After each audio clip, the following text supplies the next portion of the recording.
Did you notice when I talked to you, I tend to get it together then? I was holding my composure because I knew she was going into the hands of a good man. That's how I got my composure. I looked at you and I was assured she found a good man. And I was trying to think of something spiritual to say. I was like, okay, what woman in the Bible reminds me of Brandis? I thought of Sarah because Sarah, she referred to her husband as Lord in her heart. Every time something happened, Brandis goes, oh Lord. So I thought of Sarah.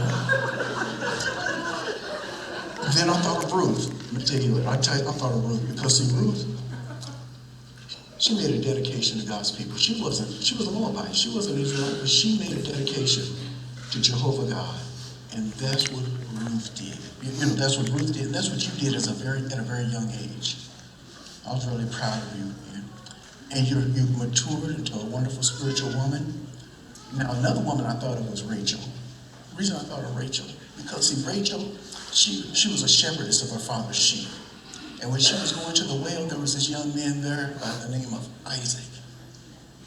Jacob. And when Jacob saw her, he moved this big old stone by himself. And the reason I thought of that is because, Josh, when we went down to Texas to visit down there, we was driving a car big as a stone. It broke down, and guess who showed up with a toolbox and fixed it? Josh. You're the man. I appreciate that. One more woman, Esther. Esther was a beautiful queen. She found a man with a real good job. And that's what we appreciate about you. You got a man with a good job. Another thing about Esther, see, her man was crazy about her. Remember when Haman was acting inappropriately with her? King did this. Haman was gone. Anybody ever step to you wrong, this man gonna do this. And he got your back. One more thing about Esther, she had a cousin that was always there. She had a cousin. Mordecai. Mordecai was her cousin. He was always concerned about her well-being. And don't ever forget, you've got a cousin who's always gonna be concerned about you. But less concerned now that you're with Josh. One more thing. There is no woman in the Bible like you because you're one of a kind. You're a gem. You've got a wonderful young lady. And she's got all those qualities mentioned about the women in the Bible. But she's her own woman. And I wish nothing but the best for you. But like all those other women, continue to rely on Jehovah.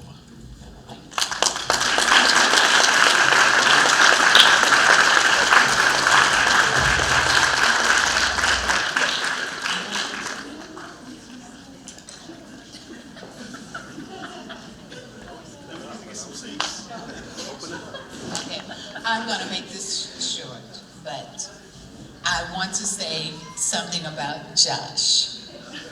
Josh, to me, was my golden child. I'm saying this with my daughter standing here, but I'm her favorite. But when Josh was a little kid, Josh was always into something. He was building something, Legos. Closet was full of Legos where he had put together, and he loved to play tricks on his grandmother. He would take her teeth out of the jar and run and show her, Mama dear, I got your teeth, and just take off running. But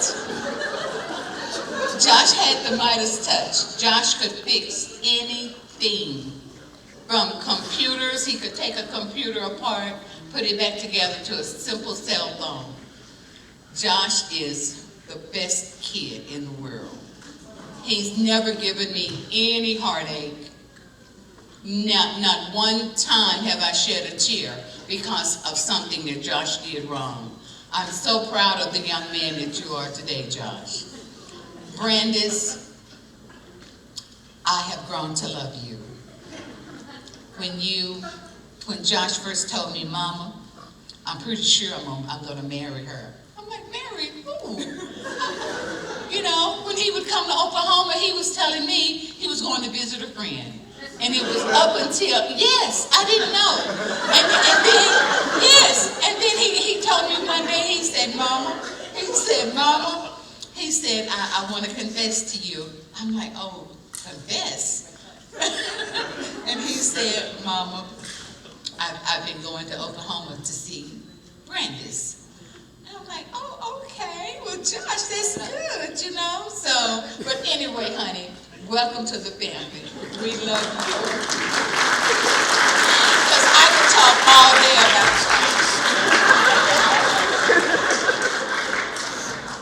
Okay, so I am going to contradict my mother's story about Joshua. Because that is not true, what she said. My little brother, I was 18 years old when Joshua was born. So I was more of a mother figure to him growing up than a sister, because I had to discipline him when she didn't have the energy to do it or when she got irritated. So I was the one she called and said, come and get your little brother because he's getting on my nerves. Joshua may not know this, but I named him after our favorite character on a soap opera the guy liked, Joshua. Now, my mom says that Joshua never gave her any heartache. She never cried any time after him. That's not true. Joshua was bad. And not just bad, bad as hell. Joshua, yes, he was. You know he was. I remember at one point, I asked my mom, I said, why did you not name this kid Damien? Because he is bad. But he grew up and he got to be the young man that you guys know now. We know a different Joshua, but this Joshua is someone that we love. We have always supported. We will always support. We will always have his back. And now we will always support Brandis. I did tell him earlier, I said, you know, I know that you're married now, but I will still kick your butt.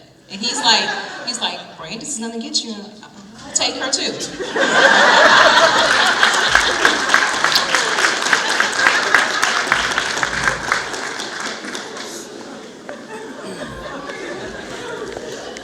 That's funny.